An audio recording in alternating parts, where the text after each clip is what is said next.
Então, iniciando o nosso encontro, vamos fazer uma prática para a gente conectar com esse momento, com esse encontro. Então, vou te convidar para encontrar uma postura confortável,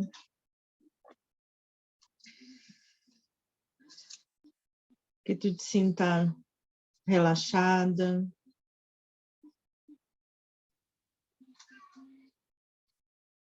Trazendo atenção para o espaço à tua volta nesse momento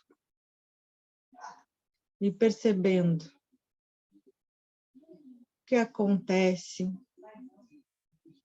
o que tu consegue reconhecer nesse espaço à volta.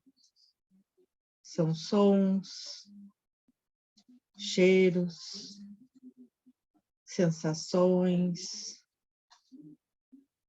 Vamos tentar reconhecer o que surge para ti nesse momento.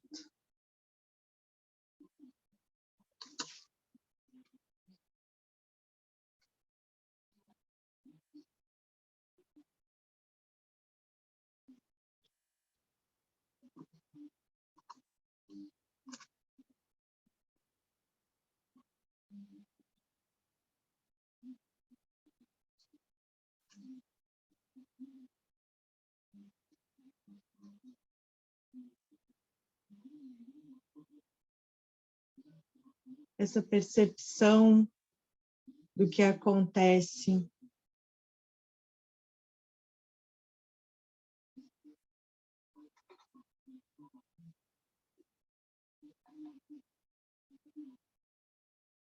percebe como tudo isso que está acontecendo reverbera no teu corpo.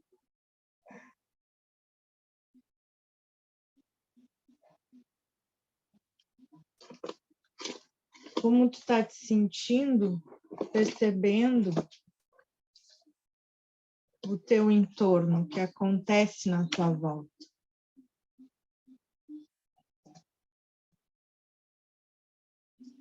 É desconfortável, é confortante, é acolhedor. O que surge na tua mente a partir desse reconhecimento?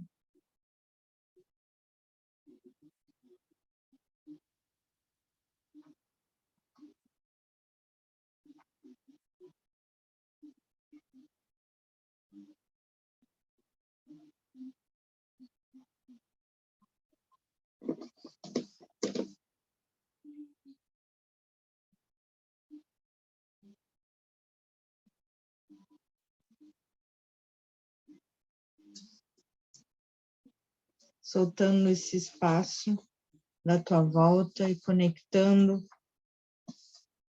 com o que acontece no teu corpo, no momento presente,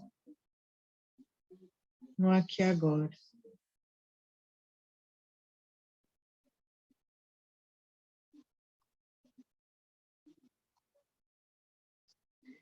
Vamos perceber do topo da cabeça até o dedão do pé, voltando. O que surge no teu corpo?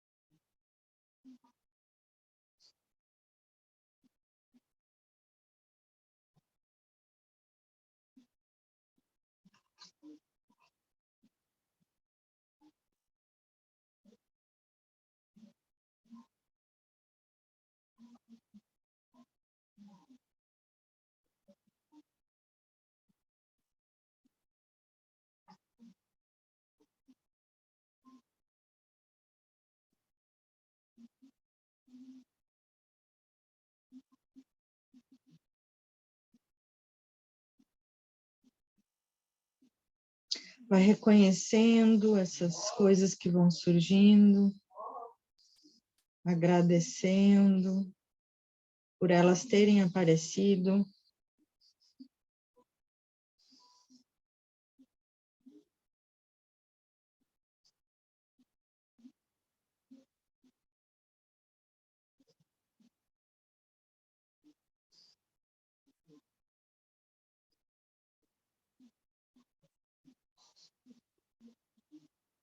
E agora liberando elas. Sejam sensações, sentimentos, percepções.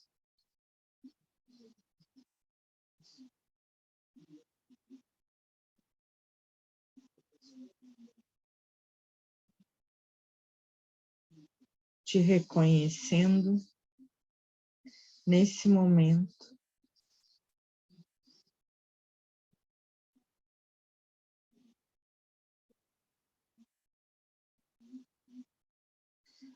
Te reconhecendo no aqui e agora.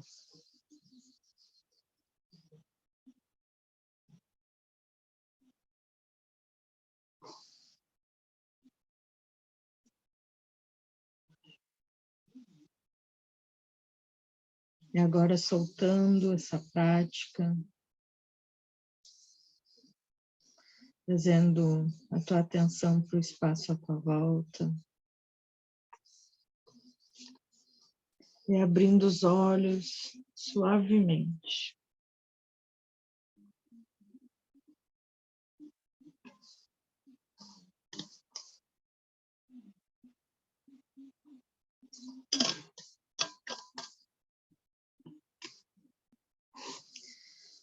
E aí, conseguiu reconhecer alguma coisa? Ai, me deu relaxamento, fiquei bocejando muito, foi isso que aconteceu na prática. Muito bocejo. Tava relaxando, soltando. Foi bom. Às vezes é o que o corpo está pedindo, né? Uhum. Já começa a escurecer e tá cada vez escurecendo mais cedo, esse horário já começa, já. Sim, Acho que acelerou um pouco com a prática. Soninho. sim, bem isso. E ainda aqui também tem um friozinho, aí parece que a gente quer se alinhar mais cedo ainda. Né? Uhum. Ai, nossa, dormi cedo, tudo de bom. Tu mora em São Paulo? Não, Paraná. Paraná. Ah, mas tá frio aí também, garanto. Ah, olha aqui, ó. Eu já tô É. aqui no coberto. Hoje foi até 6 graus, aí agora já tá um pouquinho melhor, tá uns 14 por aí. Então tá. Deixa eu perguntar com minha mãe quantos graus que tá, mas deve estar uns 15 graus. 15? Uhum. Tá lá mesmo? É.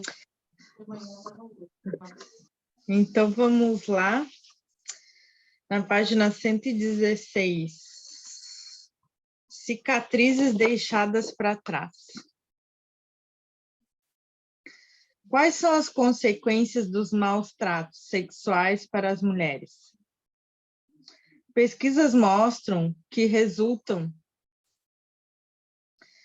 em estresse crônico, ansiedade, depressão e dificuldade com a questão da confiança.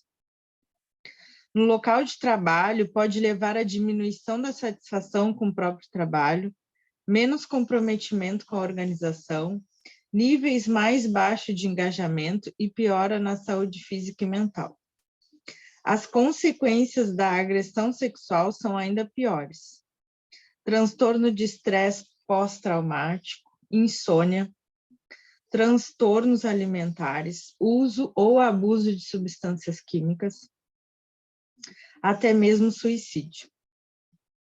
O movimento Me Too, #MeToo, oferece uma chance às mulheres de mudar a situação, para que possamos finalmente começar a contar a verdade e curar a nós mesmos.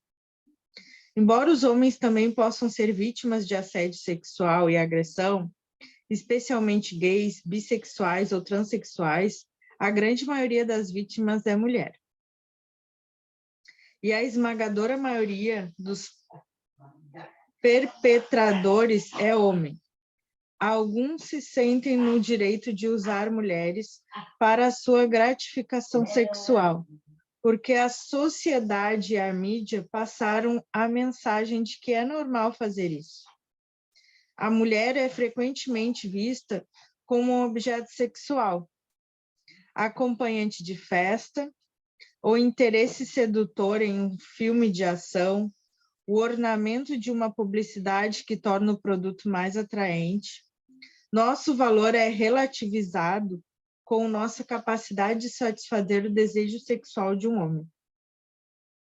A socialização do gênero faz com que certos homens tenham a energia yin do cuidado e da compaixão tão profundamente baixa que começam a desumanizar as mulheres e vê-las como objetos a serem usados. Hipermasculinidade, definida como uma atitude machista que glamouriza a agressão e menospreza emoções ternas por acharem que são fracas e feministas. Alimenta diretamente o assédio e abuso sexual. Uma meta-análise de 39 estudos descobriu que a hipermasculinidade é um dos indicadores mais poderosos da probabilidade de homens cometerem agressão sexual. Embora isso aponte para a necessidade urgente de maior integração do yin e do yang nos homens, estou interessada principalmente em falar sobre implicações da integridade para as mulheres. Um dos motivos pelos quais sou tão apaixonada pela autocompaixão feroz para mulheres é porque eu acredito que sua força solidária pode nos ajudar a lutar contra esse legado vil do patriarcado. À medida que as mulheres reconhecerem, fortalecerem e integrarem ferozmente a autocompaixão mais profundamente na sua maneira de ser, mais capazes serão de se levantar contra os maus tratos sexuais e dizer chega.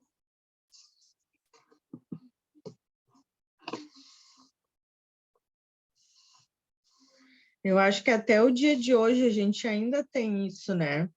Tipo assim, a mulher como para satisfazer, né, o homem em todos os sentidos, né? Hoje talvez um pouco menos, mas ainda temos isso, né? A gente tem várias coisas, pelo menos eu vejo assim, né? Até da presença, assim, da escolha, pelo que eu vejo nos Instagram, essas coisas das mídias, né? Tipo, o jeito que tem alguns homens também, não só homens, mas eu acho que também tem mulheres que se referem às próprias mulheres dessa forma, né? Tipo, meio que objeto de satisfação, mas no sentido de que tipo assim, é como se fosse as palavras deles, né? Algumas entrevistas assim, é como se fosse tipo como se o homem tivesse mais valor, né? Tipo, resumindo a fala toda, né? Que até tipo de se colocar, de falar, de responder, é bem no meu ponto de vista, né? Parece que é muito isso, assim, não só sexualmente, mas em todos os sentidos, um objeto de satisfação, assim, parece que não é, um ser pensante, de opinião, enfim, né, de compartilhar, né, de criar, enfim. É claro que se tem menos hoje isso, mas ainda tem, né? Ainda se tem isso, eu acho. Não sei o que tu pensa disso. Se tens alguma coisa para falar, para Eu acho compartilhar. que eu não consigo ver nunca mais tendo isso. Eu não sei, porque ao mesmo tempo que eu tô lendo esse livro, eu tô lendo Terapia Focada na Compaixão e estudando um pouco do evolucionismo. Sim. E aí eu tô vendo assim que é uma coisa do animal mesmo, sabe? Uhum. do poder. E quando ela fala que tá acontecendo isso, não sei o quê, eu não, eu não sei se realmente vai parar, porque é uma coisa do humano, Sim. sabe assim, essa coisa. Tipo, a gente tava até comentando num grupo de estudo da terapia focada na compaixão dos chimpanzés, e assim, a gente vendo aquela série, O Império dos Chimpanzés, tem na Netflix. Sim. E Sim. falando assim que é igualzinho, sabe? É igualzinho, o ser humano não muda nada, só muda que lá na floresta, os machos, alfa, lá, sei lá, pega e assusta os outros, assusta todo mundo, chega, vai, grita, chega, e aí os outros todos saem correndo. A única diferença é que agora mudou o contexto, agora, vamos supor, é o chefe, a chefe, e os empregados também não gostam, o chefe também ficam com medo. Não, não muda muito, é uma coisa, eu vejo mais como uma coisa do animal, sabe? Assim, eu tô começando a ver dessa outra forma. Sim. Tipo, é assim mesmo, né? Entendo que tu diz, tipo assim, essa hipermasculinidade, isso é o que condiciona a sociedade, digamos assim, né? O social. É a parte nossa animal mesmo, né? Sim. Eu acho que aí ela traz justamente, tipo assim, a mulher se posiciona nesse local também, né? E Uhum, aí, tipo assim, se tu não faz nada para mudar isso, e às vezes tu nem sabe o que fazer, na verdade, né? uhum, Não tem força, enfim. Eu acho que é por isso que ela traz a valorização dessa autocompaixão feroz, né? Como se fosse um fortalecimento da mulher como um ser ali de ação, de escolhas, enfim, né? De que se pensar dentro do que tu traz, né? Não é que tu vai perder de estar condicionado ao homem, né? Que é o que tu está trazendo. Mas não no sentido de, não sei, mais fortalecida, assim, não sei te dizer. Pelo menos é o que ela traz, né? Aqui, né? Na fala dela em relação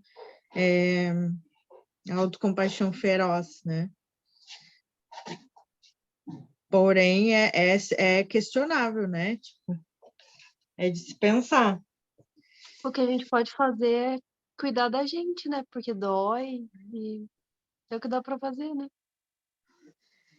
Tipo, desenvolver isso, porque na maioria das vezes, mesmo que não tenha, né, que nesse capítulo aqui a gente fala, né, de a parte muito sexual, né, de abuso, enfim, mas abuso em si, né, não é só sexual, né? Quantas vezes a gente sofre, sei lá, em trabalho, em coisa, porque tu não sabe te colocar, né? Tu não sabe dizer não, tu não sabe entender o que tu realmente gosta, né? E de repente até entender o teu próprio espaço, né?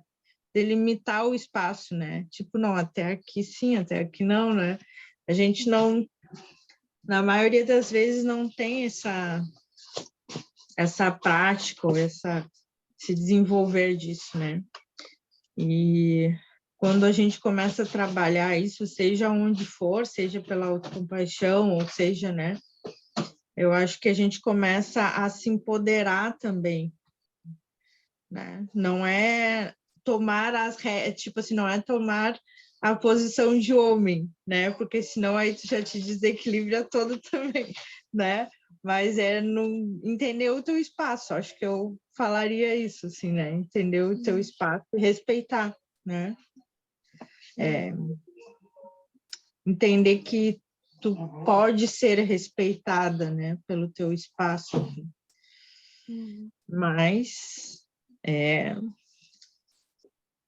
vamos Se lá, cuidar, então. se proteger, se cuidar, é o que dá pra fazer, né? Um vigarista do Texas.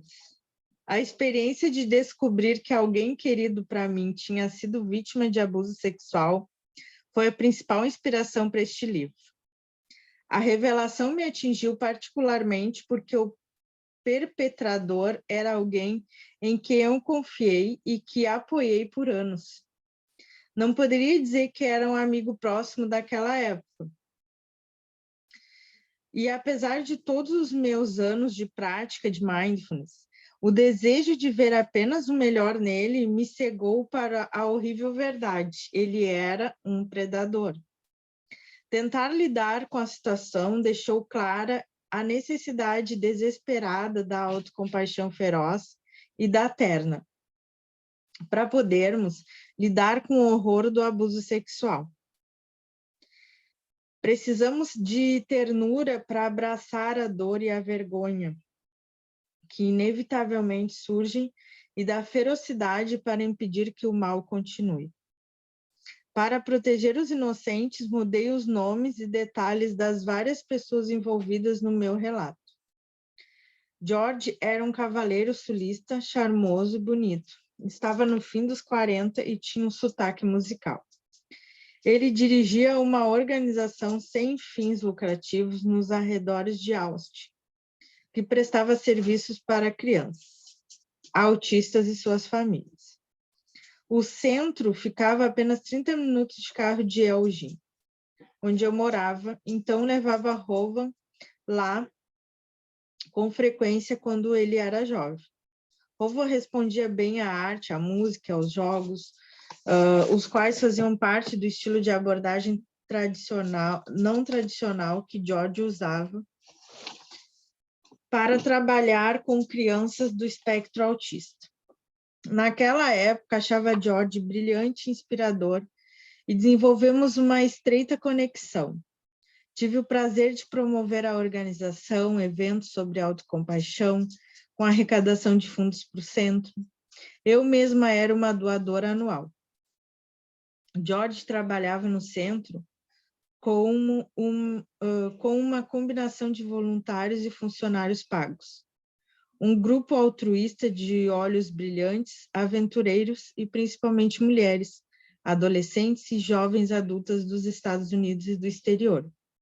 Elas estavam ansiosas e comprometidas em ajudar as crianças autistas e suas famílias, querendo fazer a diferença no mundo. Muitas das funcionárias viviam no centro, que era um pequeno complexo com vários edifícios. Todas adoravam George. Ele era a figura carismática que comandava o show. Um dissidente engraçado, inteligente e intenso, que desafiou a sabedoria convencional com sua abordagem do autismo. É certo que George... Só um pouquinho.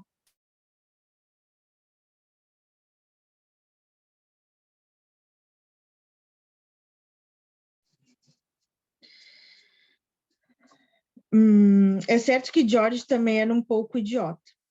Às vezes ele fazia comentários inadequados sobre a aparência de uma mulher. Ele sempre reclamava que estava com os ombros doloridos e pedia massagem nas costas. Ele é o George, dizíamos. Ele gosta de flertar, mas é um cara ótimo que faz tanto pelas crianças. George era casado com uma linda mulher da Irlanda, quase 20 anos mais jovem do que ele, chamada Aileen, que ajudava a administrar o centro. Eles tinham 2 filhas pequenas. Eu não era particularmente amiga de Aileen, que parecia focada principalmente em administrar a organização sem fins lucrativos e mantê-la viva. Eu suspeitava que George estava tendo casos, mas eu disse a mim mesma, sua fidelidade não era da minha conta. Presumia que tudo ocorria fora do local de trabalho e com o consentimento de adultos. Cassie, uma daquelas adolescentes de olhos brilhantes da organização, era a filha de uma amiga da família, que era mãe solteira e trabalhava em 2 empregos. Cassie tinha me ajudado com Rowan por vários anos e eu realmente gostava dela. Era vibrante, brincalhona e inteligente. Era um prazer tê-la por perto. Ela foi ótima com Rowan. E como eu não tinha uma filha minha de fato, fiquei particularmente apegada a ela. Cassie descobriu que gostava de trabalhar com crianças autistas e, aos 14 anos, começou a atuar como voluntária no centro como George. Às vezes, eu lhe dava uma carona e encorajava em seu novo interesse. Eu me preocupava um pouco com o flerte de George, mas era uma atmosfera tão emocionante. Cassie estava tão feliz lá. Presumi que George traçava limites e nunca chegaria nas mulheres que trabalharam com ele, especialmente as mais jovens. Ele tinha suas próprias filhas, pelo amor de Deus. Rapidamente, Cassie começou a passar todos os fins de semana no centro, ficando mais próxima de George e de sua equipe, às vezes cuidando de suas filhas. Isso continuou por anos. George disse que achava que Cassie tinha um talento natural e prestava muita atenção nela. Ela foi finalmente oficializada como funcionária do centro e tornou-se uma de suas protegidas, aprendendo seu método terapêutico na esperança de uma carreira trabalhando com autismo. Certas ocasiões, George e Cassie saíam sozinhos por horas a fio para executar pequenas tarefas. Uma pequena voz na minha cabeça dizia, isso é um pouco estranho. Mas depois outra voz entrava em cena para dizer, tenho certeza que está tudo bem. Ele está apenas dando a ela atenção extra porque ele é um cara muito bom. É bom para ela ter uma presença masculina mais velha em sua vida, já que seu pai não está no cenário. No entanto, justamente porque éramos próximas, verificava com Cassie de vez em quando, apenas para ter certeza. George alguma vez fez algo impróprio com você? Perguntava.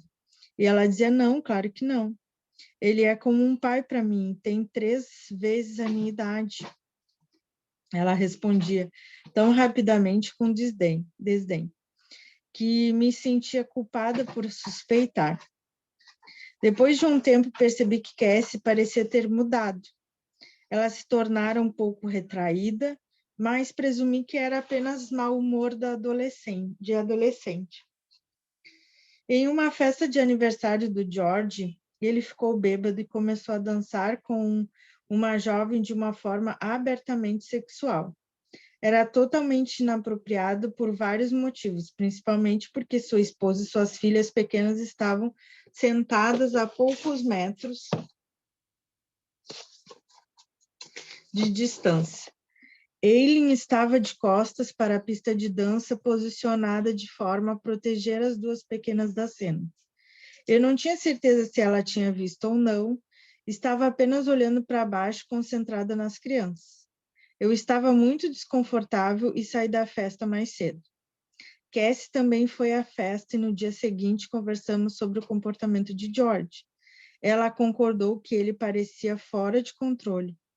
Eu perguntei a ela de novo, desta vez fui mais enfática se George alguma vez tinha se comportado de forma inadequada com ela. Bem, ela vacilou. Então tudo saiu. Ela contou que ele começou a se insinuar para ela há cerca de 2 anos, depois que ela começou a trabalhar como voluntária no centro. No início, ele começou a conversar com ela sobre sexo. Ela se sentiu desconfortável, mas também lisonjeada por discutir tópicos tão adultos. Depois começou a me mostrar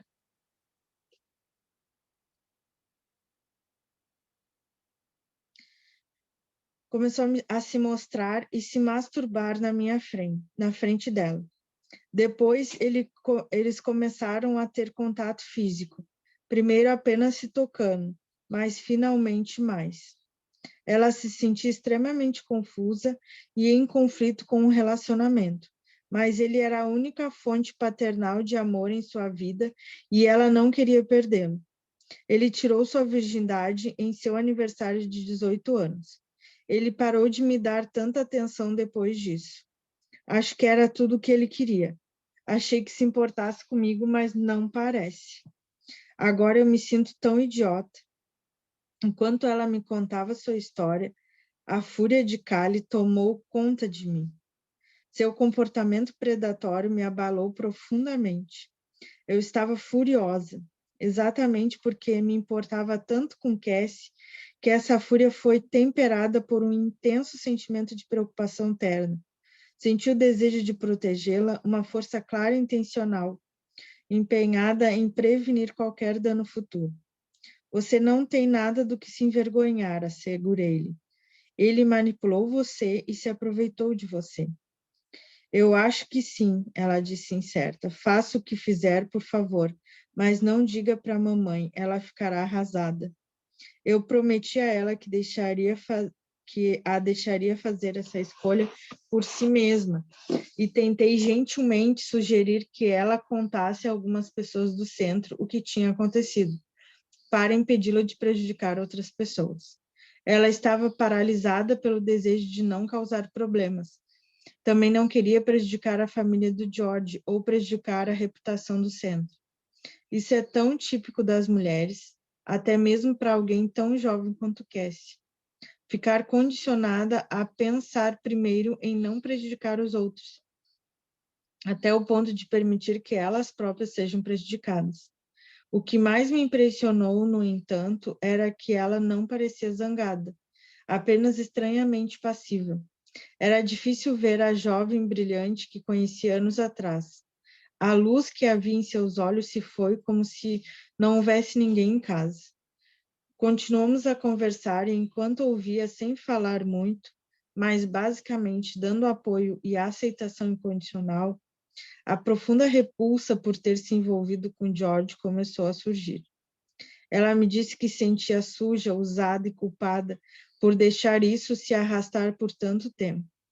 Foi horrível ver sua autorrecriminação. Eu tentei ajudá-la a abraçar seu sentimento de dor com compaixão, da mesma maneira como ela abraçava as crianças autistas. George foi uma figura paterna para ela, e é claro que ela queria o amor dele, sentimento simplesmente humano. O fato dela ser sua protegida e de não querer arriscar seu trabalho ou perspectivas de carreira também desempenharam um grande papel. A situação não era culpa dela. Assim que conseguiu abraçar a si mesma com amor, com a presença conectada, começou a amolecer. Eu sabia que para Cassie, como para muitas pessoas, a autocompaixão interna era uma pré-condição necessária para que seu amor próprio assumisse a forma de raiva. Com o tempo, ela começou a perceber que, embora seu comportamento fosse compreensível, o dele estava errado.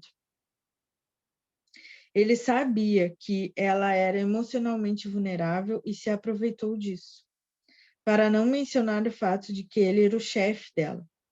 O desequilíbrio de poder era tão grande que ela não conseguia recusar.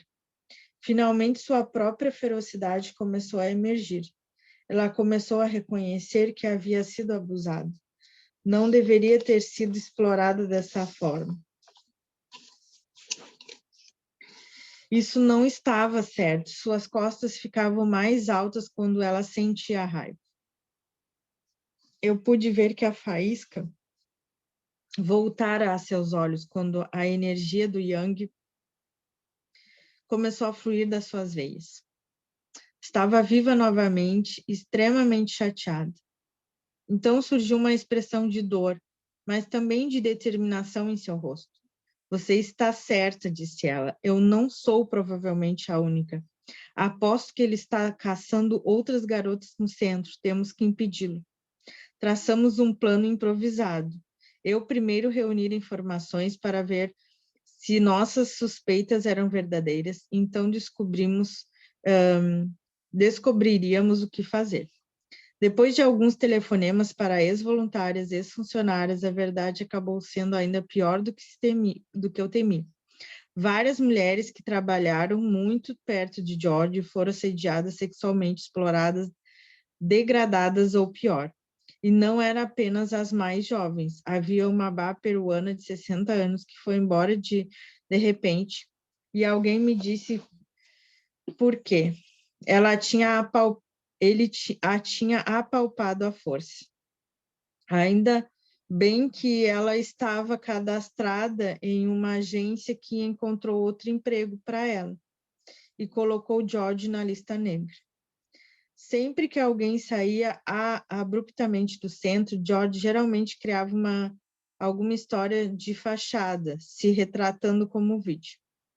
Que a pessoa roubava dinheiro, mentia, era incompetente. Mas minhas investigações revelaram que muitas saíram porque foram maltratadas sexualmente. Uma ex-voluntária, por exemplo, admitiu que George a assediou. Ela disse não a ele 3 vezes, mas nem assim ele parou. A força que ele usava para coagi-la era psicológica e não física. Por isso, ela se sentiu envergonhada, confusa e duvidava de si mesma. Ela acabou tendo um relacionamento consensual com George, para depois tentar fazer com que as coisas parecessem bem em sua mente perturbada. Esse padrão é comum. A realidade de ser violada é tão terrível que construímos cambalhotas psicológicas para fazer com que pareça aceitável. George soube que eu estava fazendo perguntas e começou a dizer a todos envolvidos com o centro que eu havia enlouquecido e estava tendo algum tipo de colapso mental. Ele alertava as pessoas para ficarem longe de mim. A maioria dos voluntários e funcionários que na época trabalhavam para George acreditava nele. Ele era incrivelmente persuasivo e, como se costumava dizer no Texas, mais escorregadio do que cebola cozida. George era brilhante em fazer fumaça para encobrir seus rastros. A forma como ele conseguiu evitar que sua conduta sexual fosse exposta durante todos aqueles anos confundiu e desorientou suas vítimas. Ele manipulava as pessoas para se sentirem inseguras. Todo mundo está reclamando de você, disse ele a uma delas, ou intimidá-las. Você nunca mais vai trabalhar no mundo do autismo, falou a outra. Ele as fazia sentirem-se necessárias. O centro desmoronaria sem você. E especiais. Você é a única que me entende. Ele usou esses jogos mentais para assegurar o silêncio das vítimas. Ai, ai. Foi então que percebi que George era provavelmente um narcisista maligno. Diferentemente dos narcisistas grandiosos, que se gabam e se sentem superiores aos outros. Os narcisistas malignos são pessoas que usam os outros de uma maneira egocêntrica, sem remorso, mentindo e manipulando para conseguir o que querem. Eles usam o sexo como fonte de poder, aproveitando-se de sentimentos arraigados e inconscientes, de indignidade e insuficiência daquelas pessoas que são seu alvo. Eles se alimentam de outros como um vampiro, usando-as para preencher um vazio interior. Muitas vezes desprezando-as ou manipulando-as para reforçar o senso de importância e reafirmar o controle. Eles também tendem a escolher vítimas que são gentis, atenciosas e confiantes, explorando essas nobres qualidades a seu favor. Percebi que esse meu amigo próximo, um homem que eu apoiei por anos, era um Harvey Einstein, mais bonito. O rebelde que pensei ser o mágico de Oz era apenas um vigarista do Texas. Fiquei surpresa por não ter visto antes o que estava acontecendo. Como me permiti ser enganada? Como pude colocar a Cassie em uma situação tão perigosa? Não só isso, eu a ajudei a financiar o centro e dei-lhe credibilidade com minha filiação universitária e reputação como cientista. Sem saber, ajudei a perpetuar todo o desastre. Agora eu tinha que fazer por mim mesma o que fiz pela Cassie. Primeiro, eu me dei amor e apoio incondicional. Eu tentei abraçar minha própria dor e vergonha com carinho e aceitar que tinha entendido errado. Eu me afastara de uma verdade monstruosa, porque alguma parte de mim não conseguia reconhecê-la, e fiz a escolha mais fácil. E foi muito humano. E isso foi muito humano. Então abracei minha raiva. Era como a erupção de um vulcão. Eu tinha fantasias de estar repreendendo George, mas decidi não confrontá-lo diretamente. Percebi que ele estava doente e seria contraproducente. Eu também queria me proteger do que certamente seria um encontro traumático Em vez disso, tomei uma atitude. Minha casa tem um incrível carvalho antigo, gigantesco, que ostenta o espírito de uma sábia vovó. Eu costumava me sentar sob seus galhos para pedir cura, amor e perdão a mim mesma. Desta vez, quando me sentei com minha raiva, pedi acesso a toda a sua força. Eu permiti que a energia forte da raiva fluísse livremente dentro do meu corpo. Eu me comprometi que não me desvirtuaria mais para o caminho fácil. Apenas seguiria em frente. Faria o que fosse preciso para impedir o dano. Cassie queria contar à esposa de George, Eileen, o que havia acontecido. Ela sentiu que Eileen merecia saber toda a extensão de seu comportamento predatório para que pudesse proteger a si mesma e suas filhas. Cassie escreveu a Eileen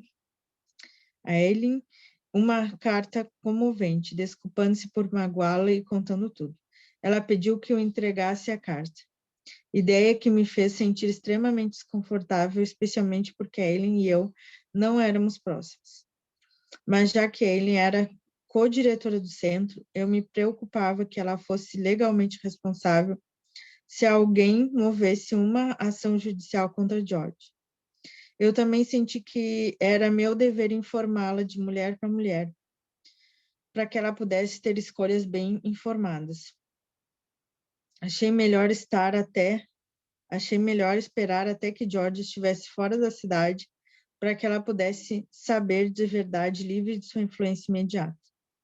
Junto com a carta de Cassie, imprimi várias declarações escritas por outras mulheres que me deram permissão para compartilhá-las. Como eu sabia que George provavelmente a tinha convencido de que eu era louca, queria dar a ela evidências tangíveis de meu comportamento.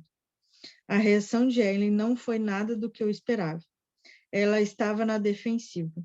Ela não abriu as cartas e, em vez disso, ficou com raiva de mim.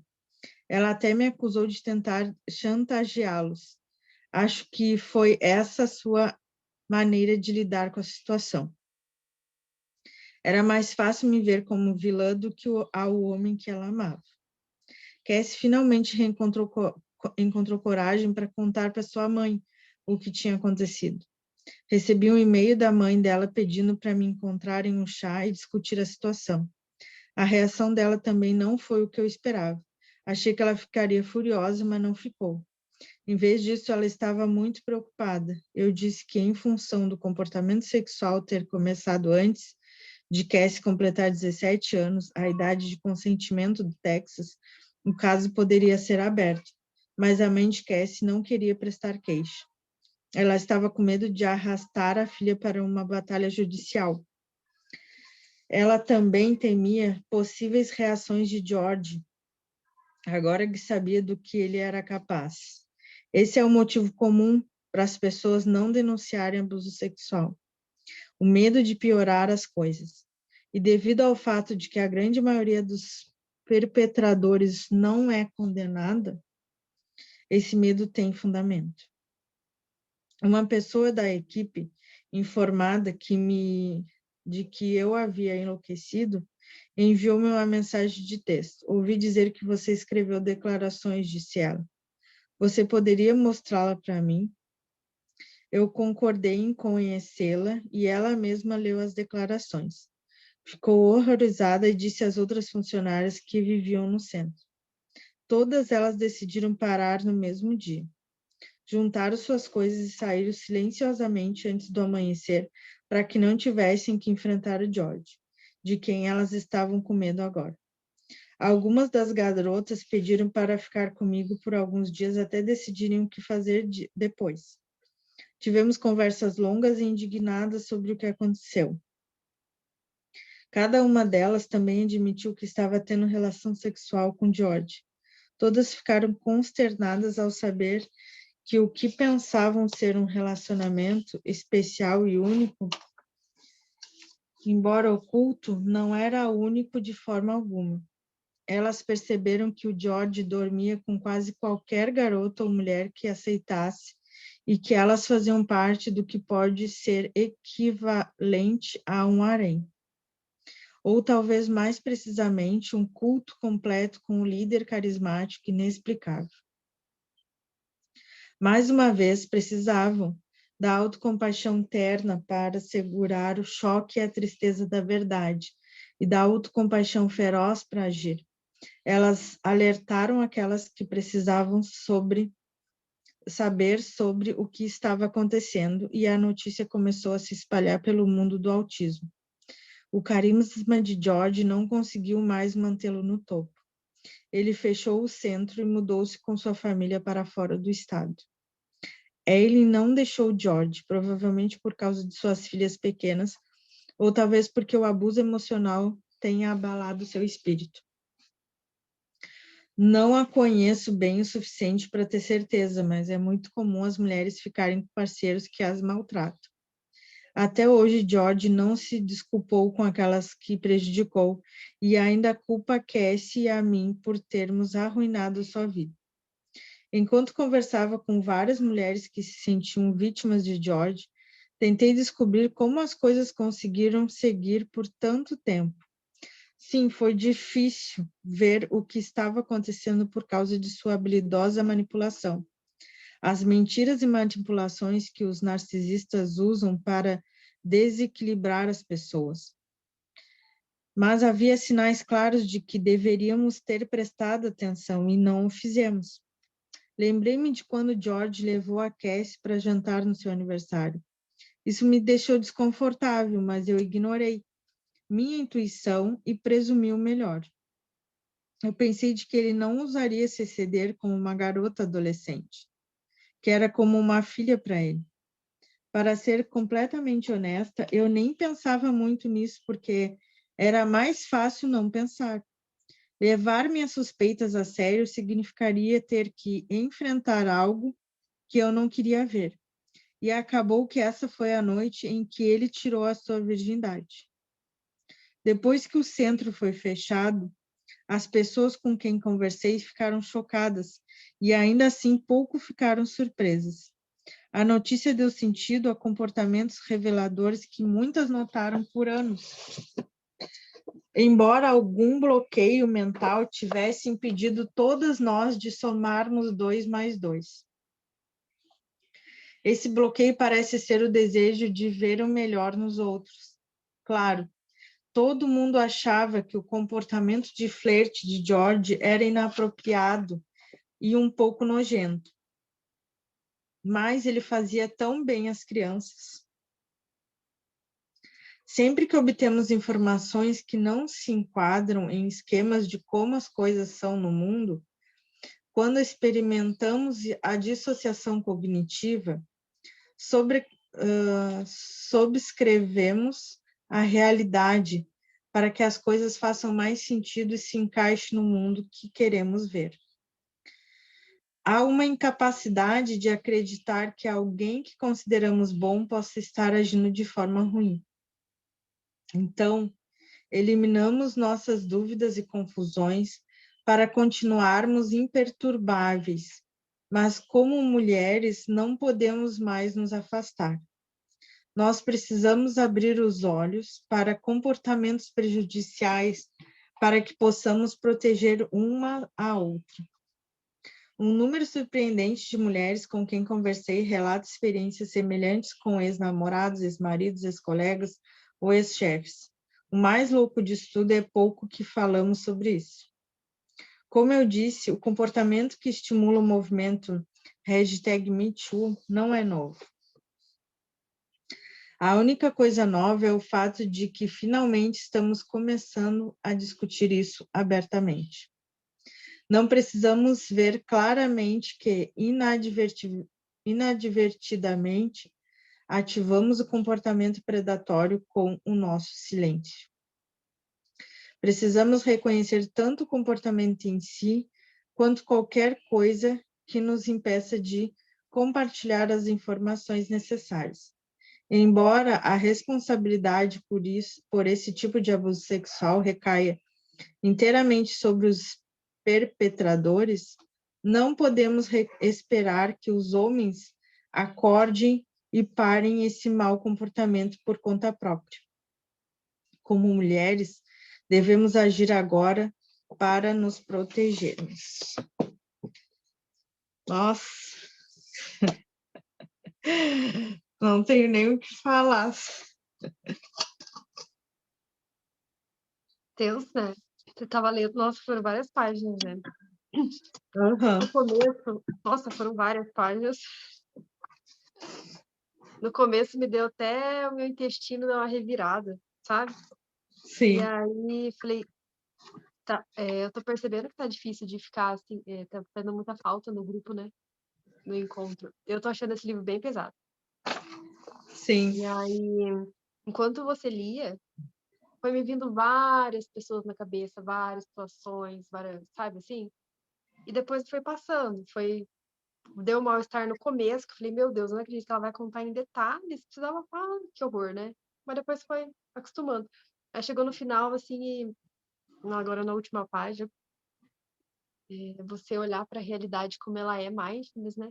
E é difícil, né? Uhum. Sim. É como diz ali, né? Tipo assim, a nossa intuição, ela nunca falha.